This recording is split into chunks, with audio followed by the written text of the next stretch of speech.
Okay, hello. Thank you for joining today's webinar on Empower a Billion Lives, the global competition for scalable solutions to energy access. During this webinar, you may use the question feature to ask questions on your webinar screen. And for those in the room, we ask you to sign in, and we'll also get to your questions live and repeat them for the webinar audience. I would now like to introduce the Empower a Billion Lives Global Steering Chair, Jelena Popovic, from the University of Twente. She will be followed by the Power Electronics Technical Community 12 for Energy Access and Off-Grid Solutions Chair, Isa Battersay, from the University of Central Florida. And now I give you Jelena. Thank you. Thank you, Jane. Welcome everyone online. I think this is where most of our participants are, because this is a webinar about Empower a Billion Lives competition. We also have some participants in the room here at the ECC Europe conference in Darmstadt, Germany, and we hope there will be more coming in.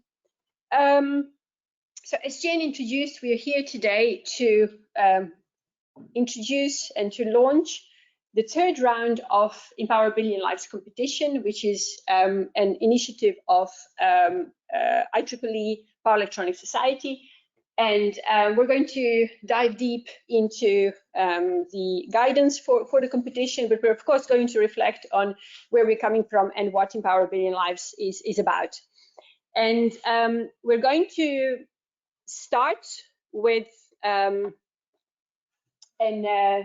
few words on the technical committee under Power Electronics Society, TC12, that deals with energy access. So at that point, I'll hand over to Professor Isa Battersay. And then we're going to talk about Empower a Billion Lives. We're going to talk about energy access challenge, to frame the challenge and introduce why this competition is important and what we're doing about it as the Power Electronics Society. We're also going to show a few highlights from the previous two rounds, from Empower a Billion Lives 2019 and 2023, as an inspiration and perhaps also as an idea what kind of solutions we're looking for. And then we're going to really dig into this round of competition. We're going to talk about what tracks you can compete, who can compete. The answer is everybody, to already introduce that. We're going to talk about what it looks like in timeline, stages, and what the assessment criteria are. So what we're looking for in the competition. And then there will be time for questions and answers. Please post them in Q&A in the webinar, and we will get to them after the talk. So now I hand over to Isa. Isa, are you with us? Hello, hello, hello. Can you see me? Yes. Hello? Can you hear me? Yes. Yes, we can. Oh, good. We can hear you, Isa. I even have my EBL t-shirt on. Thanks, Jane. Thank you so much, Elena. Appreciate it. And really exciting time to launch EBL 3 or 2025. And we have so much excitement. We hear from everywhere. And I think this webinar will give us an opportunity to go over the rules and guidelines and help people to start putting their teams together to compete. My name is Isa Battersay. I'm University of Central Florida. I will be serving as the Technical Committee 12 Chair on Decentralized System for Energy Access this year and next year. And it's really exciting for us to be able to be hosting EBL as a main activity of TC12. Let me give you an overview quickly of our technical committee. If you can go to the next slide, thank you. This is a committee that began in the middle of COVID. So we launched TC12 in 2020, and 1 year after EBL 1 was launched from Georgia Tech with Deepak Divan and Abraham Ferreira, being late Abraham, being the two chairs or the co-chairs of EBL 1. And once that launched, we saw the energy access questions that kept coming throughout the areas where we try to serve the energy access. So it was decided that if we want to bring the global community and energy access together, maybe a technical committee should do that. So TC12 is the last technical committee of PILS society, and we provide not only technical solution but social and business leadership to solve the energy access challenges we are facing. I'm sure you'll hear a lot from Elena today in the background and the state of energy access, but regardless, we still have many areas that need help. So we looked at the nature of the people who have need for energy access. It's not only technology issue, it is more an impact and social and business model issue. So unlike other technical committees, we focus on the technology track, but also we focus on impact. In the technology track, if you look on the left-hand side, it's very much similar to other technical committees. However, we're really looking at solutions that provide energy access the last mile. This is a solution in areas that economically deprived and they need energy. So it's not a energy access for entertainment purposes. This is energy access for development. So when we look for solution, we want the solution to be scalable, stable, bottom up, be able to find a solution for transportation, clean cooking, and so forth. So the solution we're looking for technology, the most important is the ability to find those solutions that are affordable, scalable, and be able to really cater to the local group.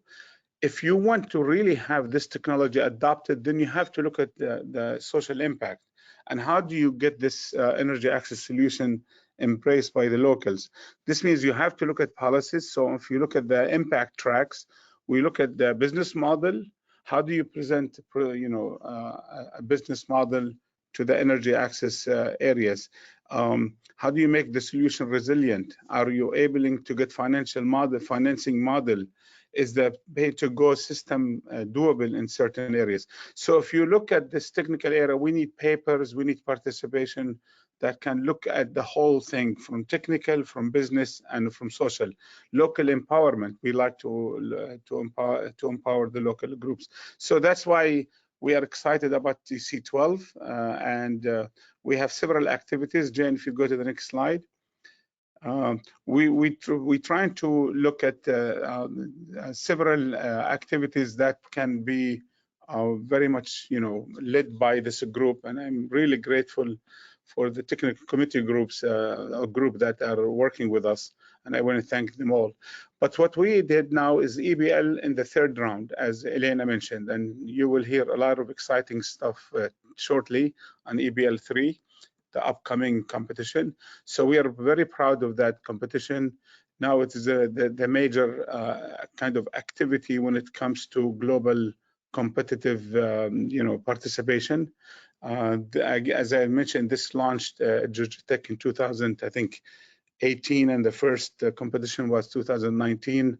Deepak and Bram had the vision of how do you address energy access globally in a holistic way and get the technical community to all outsource solutions. So we are the driver for it. Second thing, we notice every time EBL went around anywhere, there is always a community of energy access that have soft spot in their hearts. They want to solve the problem, but everybody looking at the problem differently. So we formed a kind of a global forum, and it's called GEF. And the global forum will entertain ideas, and we do workshops once in a while, and we bring the people into the same kind of platform to help address energy access. And then our flagship conference. So we have a conference called International Decentralized Energy Access Solution Ideas, and it began also 2019 at Georgia Tech. Was the first conference held there, and now it's the major conference for TC12.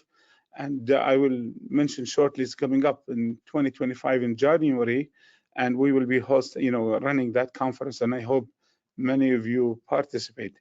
And another major activity is the webinars, and I want to thank Dr. Hu Habing, he has been doing very well in getting webinars. And we celebrated we launched our first webinar back in July. Deepak and Elena took the lead, and it came timely with Deepak. Oh, I see Deepak there. Welcome. It was timely for this conversation. His book came out. I'm almost done with your book, Deepak. It's very exciting. I will write something on it. It's a very important conversation to have, because when you talk about energy transition, while there is an energy access issue, why do you want to reinvent the wheel and start doing things the old-fashioned way? So the webinar was very helpful, and I hope you can see the recording. We will have the next webinar coming up soon, and I think it's now 11 p.m. in China, so I don't think Habing is with us. But Habing is organizing the next 2 to 3 webinars. Hopefully, we'll do them by the end of the year. So with that, I can go to the next slide, Elena, and just invite everyone to come to Bali. So the conference just launched the submission. The deadline for papers, I believe, September 30th, and special sessions by October 15. So come to Bali, look at the technical area, the social impact, the role of NGOs, the private sector. This is an energy access bigger than technology alone.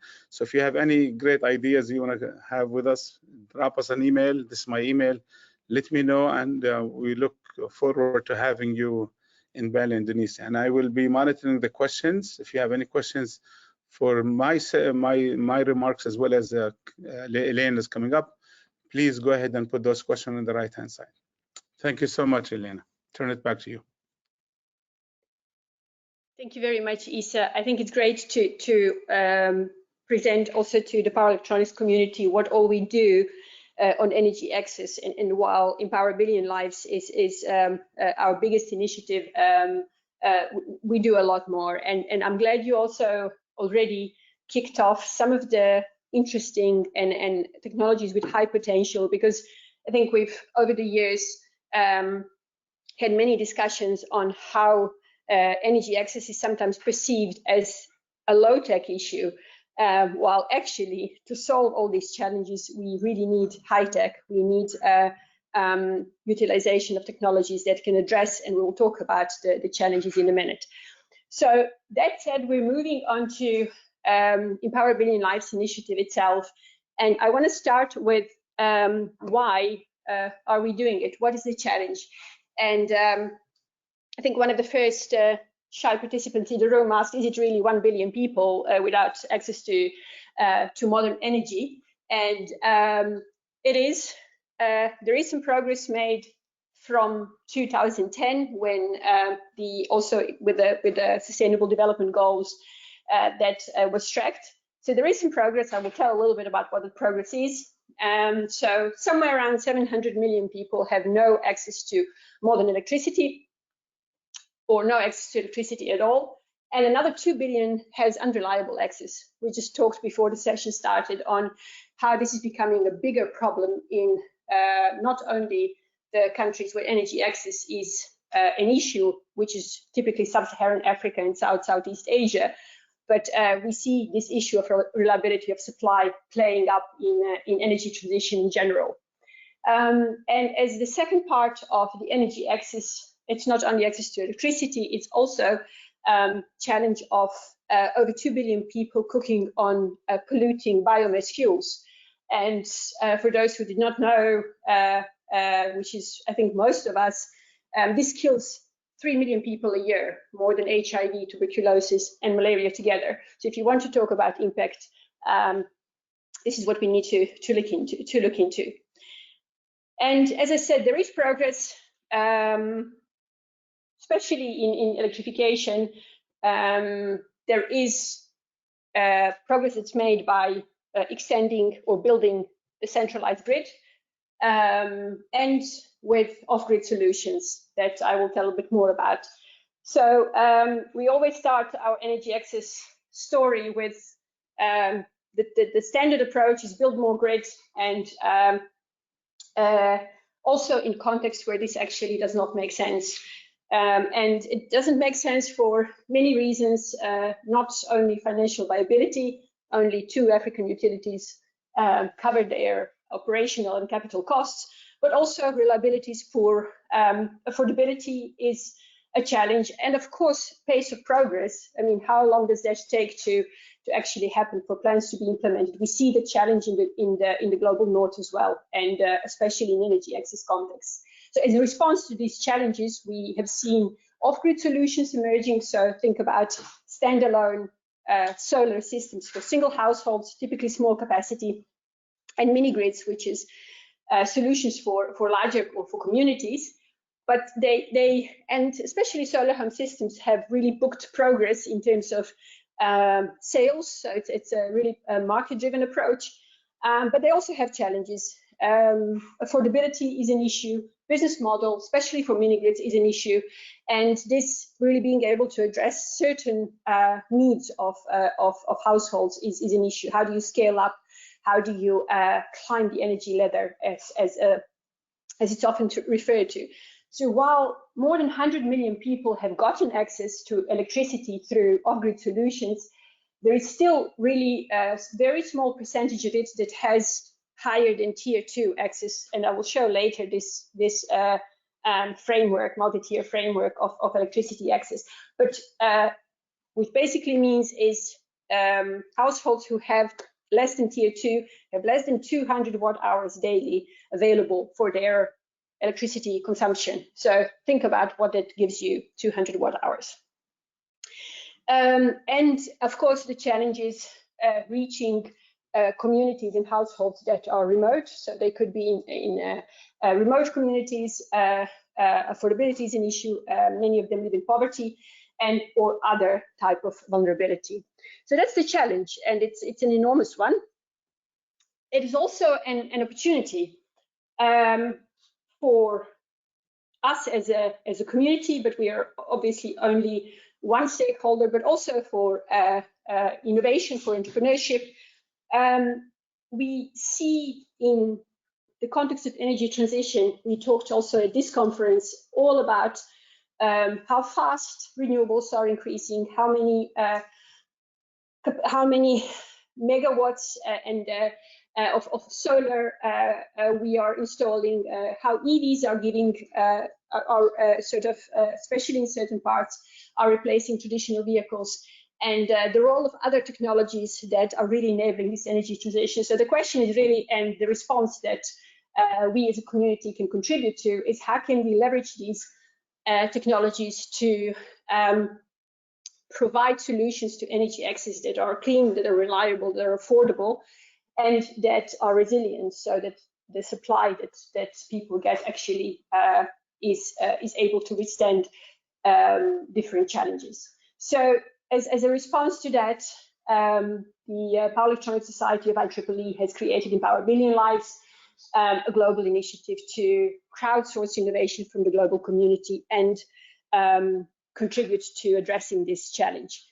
And while we often talk about energy access as kind of a separate track of energy transition, it really is at the core of energy transition and Sustainable Development Goal 7. So there is no energy transition without addressing energy access. And if we do that, or if we don't do that, then things are going to get ugly as we go ahead. And energy is really at the center of foundation. It's in between. You may be familiar with the Sustainable Development Goals, but it's basically the global agenda for sustainable development, and includes many different goals, from reducing poverty to addressing climate change, increasing food resilience, ending hunger, and so on. And energy is at the heart of it all. So what is Empower Billion Lives? It is a challenge, it's a global competition, it's recurring. This will be the 3rd round.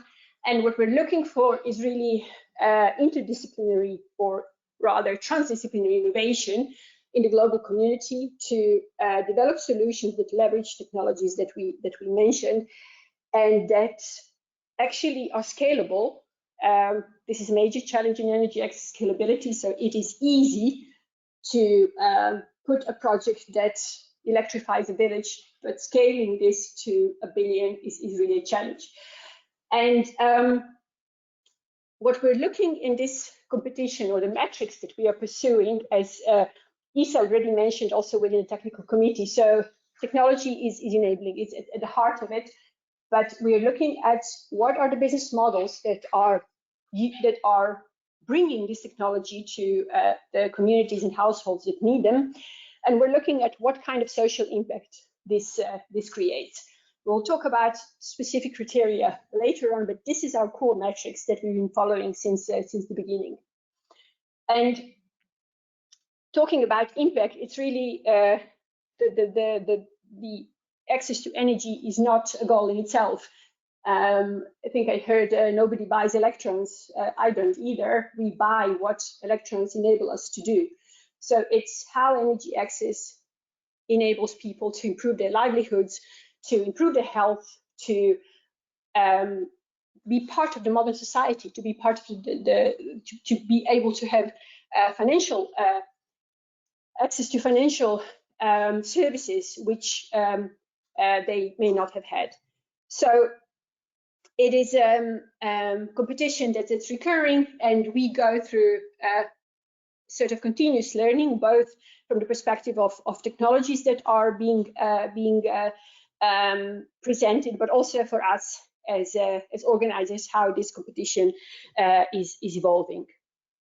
And before we dig into EBL 2025 and what that looks like, just a snapshot of some achievements of the previous 2 rounds of EBL as an inspiration. So we've had over 500 teams from 70 countries all over the world participating in the previous 2 rounds. You can see the map from 2023. We have a similar map from 2019. And while participation from different countries is a bit different between the 2 rounds, of course, for example, also due to Corona, we had fewer participants in 2023 from China. But you can see it's really global participation. And we've disbursed over $1 million US in prizes and team support. And what I want to show is really an example of innovations that go from technology to business models and different ways of doing impact or of reaching impact. And in most of these solutions, of course, all three, but the focus is perhaps on one or the other. And I will highlight the winners in the next couple of slides. But here, if you look also as a power electronics community or online, you can see what kind of technologies and what kind of business models are actually being or have been competing. And so really from DC systems, DC powered appliances to battery technologies with longer lifetime, business models that enable access to productive appliances, decentralized energy solutions that are interconnected, that trade energy with each other, to going even beyond energy access or electricity access to kind of connecting to water and food sectors by enabling specific appliances, waste to energy. So there's really many different technologies that have been showcased. And just to showcase our previous winners, you can see in EBL 2023, we had a global grand prize winner from Madagascar, which is actually a partnership from a company in Madagascar and a French university. And maybe an interesting fact is that the company competed also in 2019, and at one of EBL events, they met the researchers from the French university in Grenoble, and they entered into a partnership where the PhD student actually further developed their technology, and that was our global winner in 2023. So what they looked at is how do you build from nanogrids that they already had and locally franchised, how do you build a microgrid, and sort of how do you grow bottom up in these decentralized solutions. So we also had winners in different competition tracks, from kind of standard microgrid solutions. How do you actually scale them fast? This is a company that's active in South Africa and in Zambia, to SolarWorks, a company that builds decentralized microgrids, so basically interconnecting a single solar home system into a decentralized microgrid, where they partner. Their business model is partnering with local distributors. It's a German company. To cooking solutions, biogas for cooking, but also to electricity, and then also a company that has a really specific impact approach for matching solutions to these very vulnerable communities in Myanmar after the coup. So it's really a range of solutions and approaches. And I don't want to go into all the winners. In 2019, we also had, again, a range of different solutions, also with a longer battery management, with battery management for longer battery life, to how do you, that was a global winner, Sol's initiative from India. So how do you empower local communities to assemble and then distribute solar home systems? So really a range of different solutions on the technology aspect, as well as business model and impact.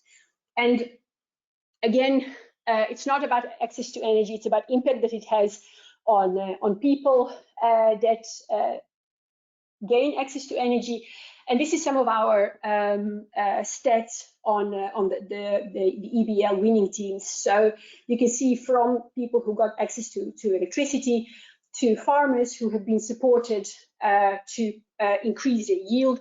If you use solar pump to water your crops, you can grow different crops, you can triple or quadruple your yield. So this is a really technology that's picking up, especially in East Africa.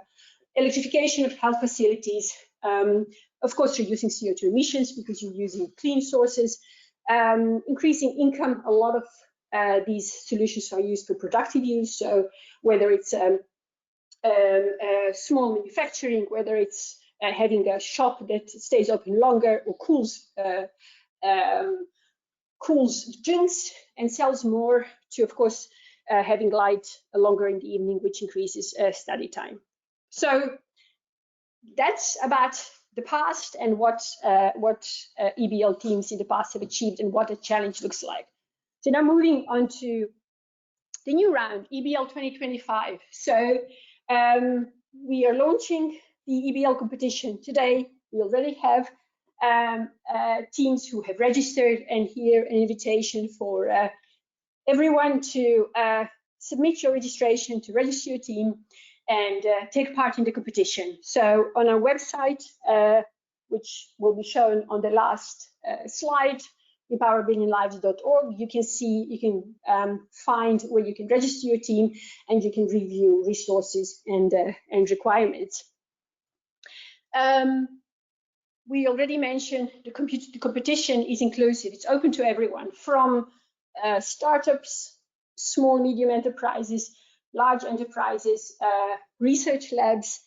There's also specific track, we'll talk about tracks in a moment, for students, for student teams. And every EBL, we see some really creative solutions from students, but also nonprofits, NGOs, basically everyone. And what we're looking for is really solutions that address energy access challenges. We talked about affordability, we talked about scalability, we talked about being able to reach households and communities living in poverty. So how do we scale? So scalability is really a key in what we're looking for. And we'll talk about specific tracks, but a solution can be a range of things. It could be the entire energy system, so generation, storage, delivery, management. It could be just the end use of the systems or load. So think about productive energy use appliances, water pumps, mills, so many different appliances. Could be for cooling. We had some cooling solutions in the past competitions, specifically clean cooking. We were also looking for last round, and it's a track in this round. Transport, we see some exciting developments in Africa in e-mobility and combined with battery swapping. So, and then we're also looking at perhaps not the complete solutions, but an enabling technology that addresses some of these challenges. So how do we scale? How do we automate operation? How do we make sure that these solutions are interoperable with each other so that they actually can scale? These solutions have sometimes problem or sometimes issues with sustainability. They get deployed and they do not work a few months down the road. So it could be also a part of the solution that enables solving one of these challenges. And it could also be specifically a solution that's by local entrepreneurs. So how do local entrepreneurs reach really these last mile customers, remote, rural, vulnerable? So again, I think this does not really be repeating, but we're not looking only at a technical solution. We're looking at a solution that is technically viable, that has a business model, and that it has the right social impact. And looking for innovation opportunities, there are many. And here we name a few. So how do we scale? What is necessary to actually be able to deploy these devices across regions, and that you don't have to customize for every region with all costs that come with that? How do you make them sustainable, both on many dimensions of sustainability, circularity, but e-waste, but also how do we make sure it actually works in the field? This is a big challenge, and that it's able to operate without having to fly in an expensive engineer from Germany, which happens a lot of the time in also remote contexts, islands and so on. How do we make sure that this system can start small? Many of these households cannot afford to and do not really need a refrigerator or a bigger appliance, but they start small and then they grow as their needs grow. How do we reach the last mile? How do we leverage data and data analytics to create additional value? So there's really innovation opportunities are plenty, and we're really looking for disruptive game changers. So what is the wow factor of your solution? We already kind of touched on what kind of customers and communities or households and communities we're looking at. So also on the website in the competition guidelines, you can find this. But we're looking for households that are living in typically typical 5 people household with limited purchasing power. So we really try to go for people living at or around the defined poverty level by the World Bank. So $2 per person per day, which gives a specific also challenge in affordability. And looking at communities, these are typically rural communities with low population density. Not all of them without access look like that, but this is typically what it looks like. And what we're looking for is communities that have no or little penetration of off-grid solutions, and including solar lanterns, which are really sort of entry level of energy access. So they may be planned, so they may be promised the grid at some point, and they're typically agricultural, so they are, and typically subsistence farmers, so only for own consumption. There could be some small like manufacturing or shops or that kind of services. And there is limited access to financial services. We mentioned financial inclusion as one of the things enabled by energy access, and smartphone access may be limited. So we already talked about that even though off-grid solutions have been booking some access, that let's say the level of access or the quality of access is limited. So what you see on this slide is a multi-tier framework developed by the energy SMAP stands for Energy Sector Program of the World Bank, where they basically wanted to recognize that energy access is not 0 or 1. It's not you have a plug or not, but there is a level of access, and that has different attributes. So how many watts you can power, so what's the power capacity, how much energy you have per day, how reliable it is, what's the quality of access, how affordable it is, and so on. So we're looking here at minimum tier 2 for the solutions for electricity. And if it's a cooking solution, we'll talk about tracks minimum tier 4, because these are tier 4 and 5 are clean cooking solutions. So they're avoiding this particulate matters emission that actually kill people. So ideally, that solution would start at minimum tier 2, but it would also be able to grow as the customer needs grow. What kind of tracks we have? So this is also developed over time, over the 3 rounds of the competition. So we're looking for, as I mentioned, it could be complete energy supply. It could be end use, so appliance, whether it's productive use, whether it's cooking appliance, whether it's mobility, or it could be enabling technology. So these are the 3 tracks under technology provider. There's a new track that we're introducing this year that's local entrepreneurship. So this is really for local entrepreneurs in the energy access context that may partner with technology providers to bring solutions to their customers. And some of these entrepreneurs have, or actually they are the ones who know what their customers need. They are embedded in the local community and know how to reach the customers. So, and what they need is technology that works, it's easily deployable, that again works reliably, and that's affordable for the customers. There is a new track that we're introducing this round, which is energy resilience. And this is, I think I have more details on every track. So energy resilience is for contexts that are similar to energy access in some aspects, in the sense that they provide energy access to communities that may be affected with natural disasters, with climate change, conflict, and they need a solution. Even if they had access to energy, there could be it could not work due to any of these conditions. We see in, for example, in remote islands in India and Indonesia, that this happens with weather change.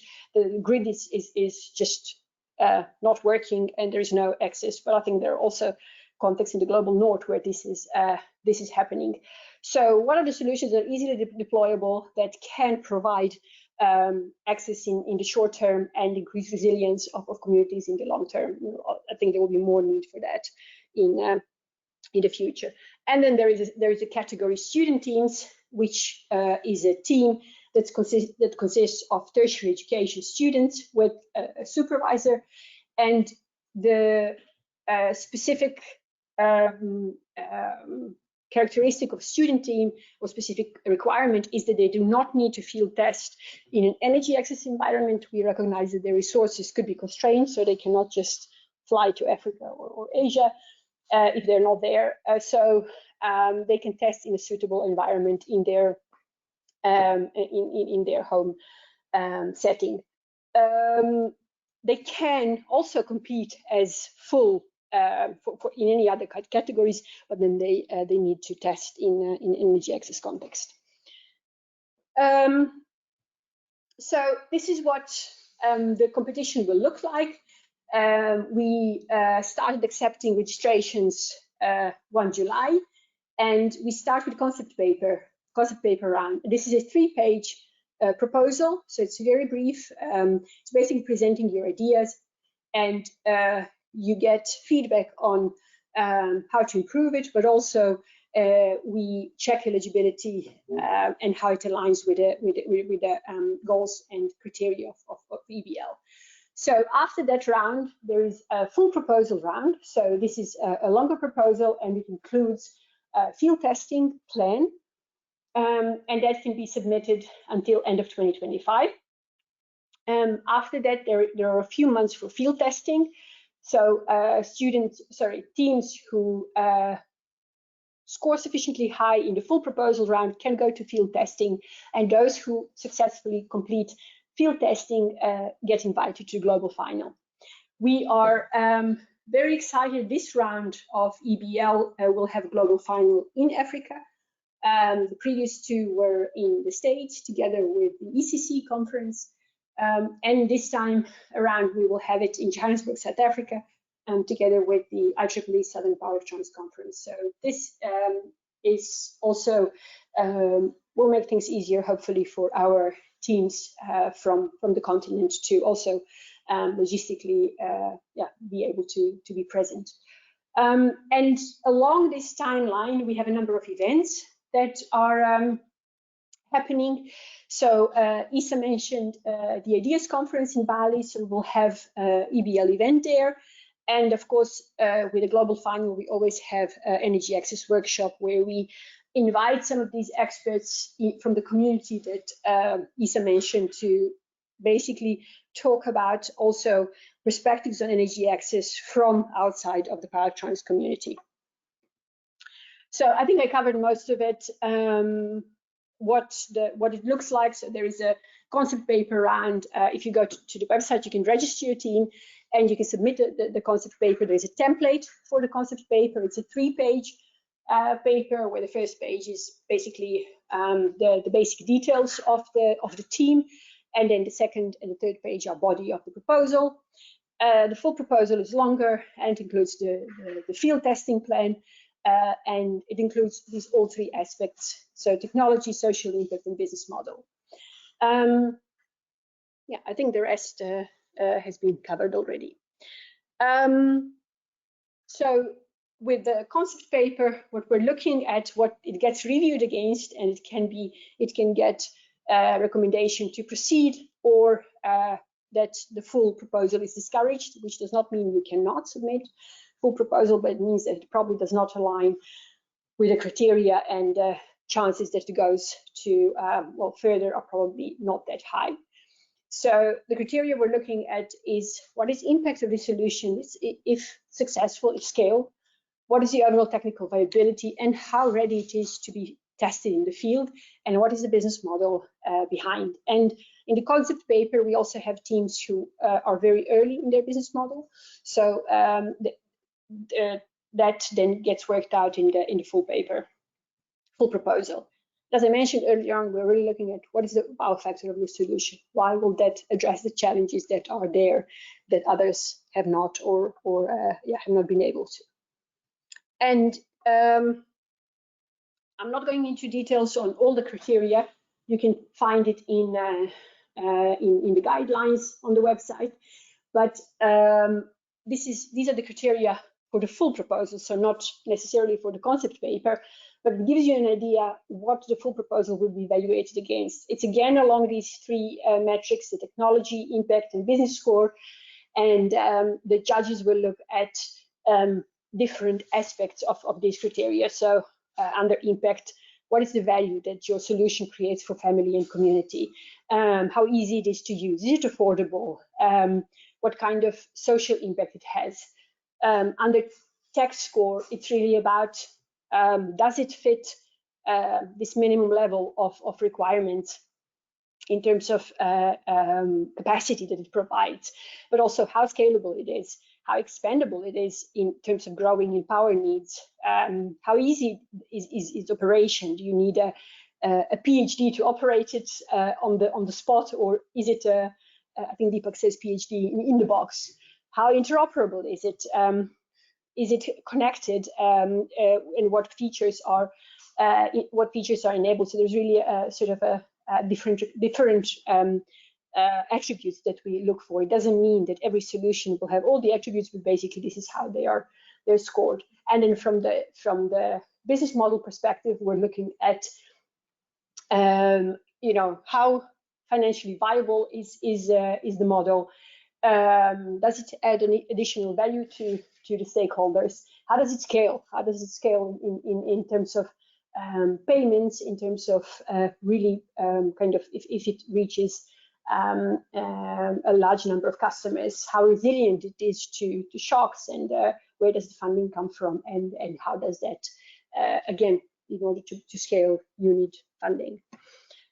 So I think this brings me to the end of my slides, and hopefully there is enough time for questions, and that we are well, we're happy to answer them. So I don't know if there are any questions in Q&A.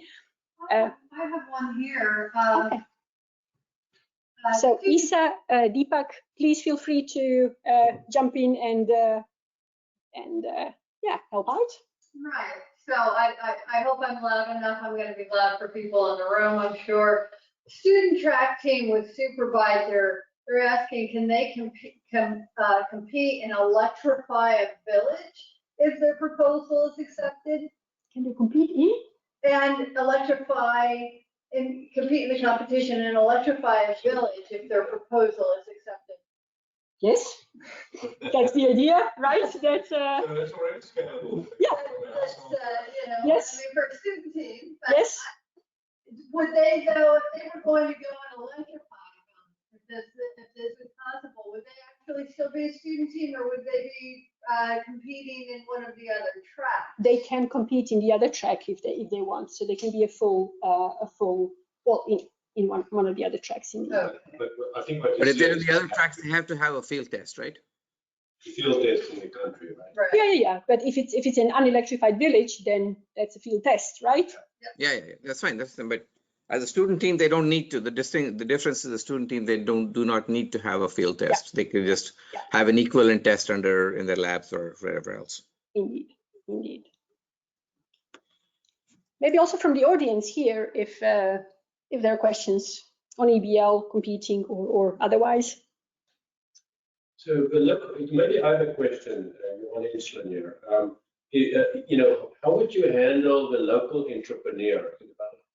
How is that getting to be integrated? So you mean in the competition or in general? Yeah, in the competition, you know, what are you typically looking for that local entrepreneur? Yeah. So what we've also had in the past rounds, we had entrepreneurs who typically have a range of products, right? So they procure products from China or from Europe, the States, and they have a suite of products that they then, depending on the business model, some of them include consumer financing in their model. So they're really a mini bank. So then the customers pay per day. So those are a bit more advanced local entrepreneurs. There's also a typical shop that sells. So, but what we see is more the, let's say, the entrepreneurs that include financing in their model for the customer, because you cannot, even the smaller solar home systems are $100 plus. People cannot pay. So you then go with what they call pay as you go, you pay daily. So there are different models that we've seen over the years. And the idea with this new category is really to also be able to facilitate matchmaking between these two categories through EBL. I'll give you another example, I think, Ellen. I mean, we've seen some models where they've had a very difficult time selling energy because, I mean, nobody wants energy, but they can sell appliances, they can sell televisions, they can sell things like that and enable that with the energy they supply. And that's, I think, a very creative business model approach where the customer gets the functionality they want. They get the lights, they get the charging, they get this, and they don't even talk about kilowatt hours. No, indeed. So off-grid solar home systems companies, they sell the full suite.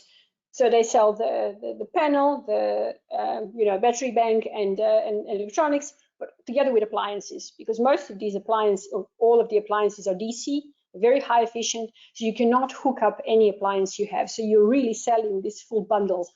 Yeah. Although, I mean, I think it doesn't need to be that way, and we're seeing that, No. So yeah, but I mean, this is what we are trying to kind of open up and say that, the local entrepreneurs are going to solve the problem in the community and are going to manage the energy requirements for those solutions. And that's perfectly fine in my mind. Yeah. Elena, I might add here, because it's always really a challenge. How do you engage entrepreneurs and the fundraising or the VCs? I think this year we had a conversation with one of the IEEE committees on entrepreneurship. I forget the name of the lady that Brad introduced us to.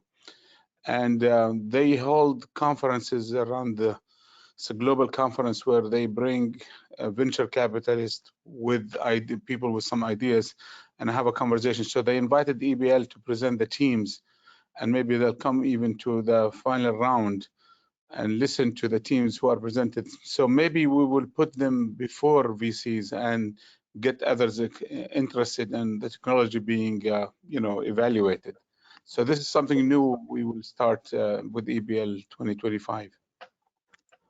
And maybe to add to that, we had a conversation earlier this afternoon. It's really also about even investors who are more impact oriented, so impact investing, and so they typically are looking for proven technologies. So they really have a kind of a few options that you can sell as a company. So kind of being able to invest in these perhaps more innovative solutions is hopefully something that with the stamp of approval of technology de-risking within EBL, that helps them raise that investment. Yeah, I think to add to that a little bit, Yelena, if I may, one of the objectives for EBL from the beginning was to do what we call de-risking of the technology and market issues. So, if you look at how VCs think about the funding of the companies, they really want to kind of minimize the risk both from a market and a technology side. What EBL is trying to do is allow the teams to really prove that their solutions work in the target markets, show the business model, show the viability, reduce the risk, and then essentially they can take that pitch and go back to, and we actually help them in the evaluation process with creating a pitch deck and actually pitching their solutions to the judges.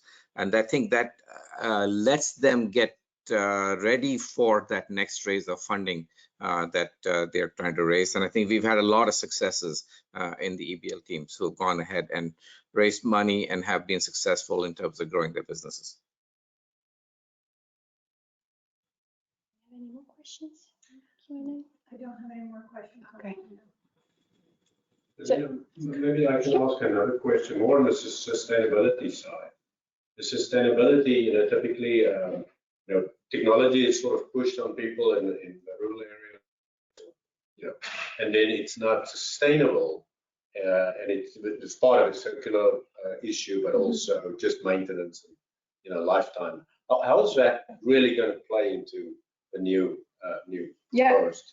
So no, that's a really important point, and I think we've seen also through our own research. In my case, it's we have a project in Indonesia where in a bunch of islands there were mini grids that are deployed, and after a few months they're simply not working. They're abandoned there, not only because they're not working technically, but also that there could be a connection that comes from the grid. That can be a very simple issue, right? Can be very simple. It could also be it's largely a maintenance issue where then they have to fly SMA engineer, and nobody does that because there is the funding is only for deployment of mini grid. Once it's deployed, the government is done. Yeah. So then there's nobody to maintain it. So one of the things that we're looking here also is how to increase that level of automation that there is the maintenance level is reduced, right? So that thing actually works. We're also seeing deployment of technologies are not suitable for humidity, for high temperatures. So that we're really looking at how do we. That's one of the also evaluation criteria. How do you minimize that maintenance? And then it's largely also linked to what kind of impact it creates. If people see value in what they have, they will also pay, and that can pay for maintenance. We see this in Indonesia, where this model of community operated. So if it's just deployed, we sort of tick the box without looking at what do people need it for. Does it fulfill the requirements of for their productive use? Does it respond to their needs? This is also why we're looking at impact. So it should not only be, kilowatt hours, but it should really respond to what the community needs, and that's what the teams have to respond to. So that's where this kind of the whole, and then with the business model, if we see mini grid providers in Africa who are profitable because they have, they collect the revenue, then they can pay for the maintenance. So it's all connected, but it's difficult to scale. Yeah, very good. Yeah. I mean, that's very key point. Yeah. It's very typical examples. It's a lot of money to typically install stuff, but it's not there when people. No, exactly. That's a massive challenge, and we see it time and again, also with development projects. And yeah. But I think, I think it was Johan, right? I mean, to address the fundamental question of how do you tackle things like electronic waste, e-waste that happens when, equipment is not working anymore, as we said, and then they just throw it in the dump, and or just in the street. And that's starting to create a big problem. So I think that needs to be one of the things that is addressed. It's there in the criteria. What is the life cycle kind of assessment for this? Is that taken into account? I think we like solutions where the entrepreneur essentially is keeping the material with them, because then there can be an easier way to kind of recycle and dispose that off in a way that they can make some money in the disposal process. It's very hard to do that in the individual family process. So yes, it's part of the discussion. It clearly needs to make sure that that's a focus. Thanks, Deepak. Yes, please. So because this is a very different kind of initiative, right? So do you guys on the website has a success story, like just from the concept paper to full proposal to, how did it go and how those teams are doing currently and all that? Do you have some samples on the website that one can look in and see? So we can't really share proposals, right? Yeah. But we do have. We have templates Yeah. for all of the proposals. We have a listing of all of our prior winning teams and their solutions and links to their website, which, often you can see that, if they're advertising it, the follow-on funding that they might have received from, or following, and other awards. But then we also have our newsletter, and we invite our winning teams to submit articles where they discuss. We prefer our teams tell their story, and so they're welcome to tell their story through our newsletter. And so our workshops as well, we invite them to come and talk about their experience with EBL, not only their technology. So and this time around we have the ideas meeting too, and a lot of hand-holding will occur during the ideas meeting, and I think some of it will be online as well for teams that cannot come. Yeah, and with the concept paper we give feedback on what should be improved, can be improved. Yeah. Elena mentioning that the Ideas Conference is early January, so that's in the middle of the full proposal preparation. So it'll be a great opportunity for teams to come and have a conversation with us at that activity. And, maybe to answer the question, because we cannot give full copies of proposals submitted. However, you already know the names of the team that won, so feel free to drop them an email, request any supporting material. They typically will share with you some of their insight into the competition.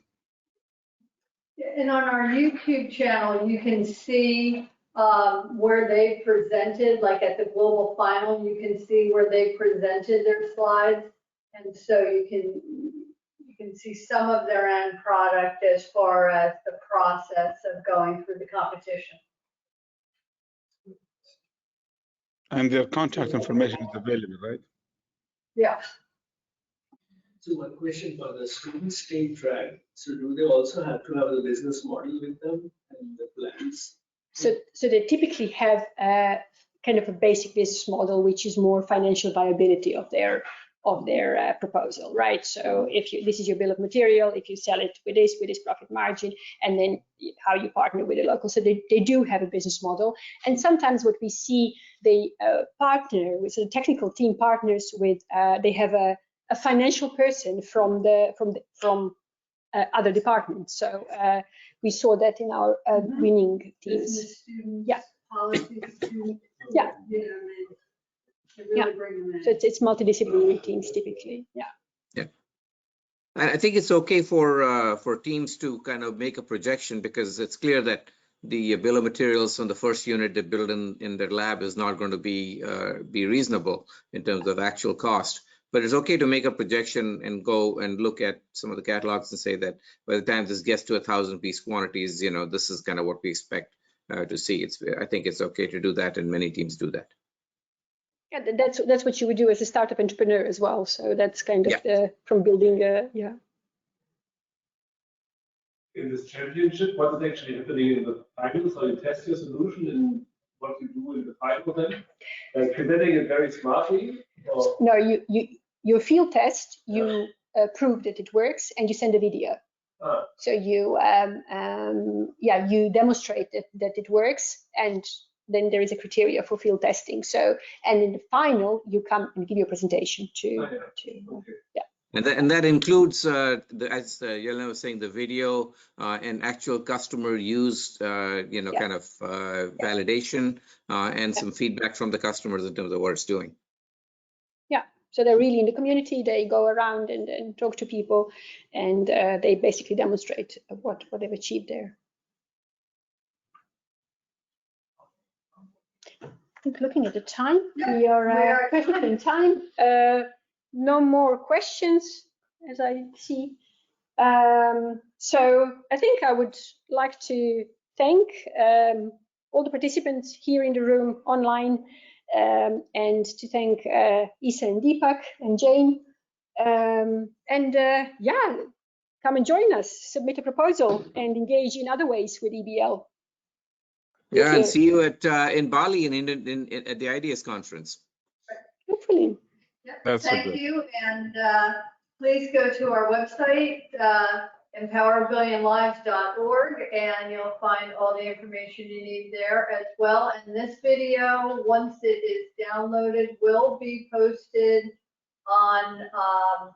Oh, we do have one question. Can we just stop for one more question?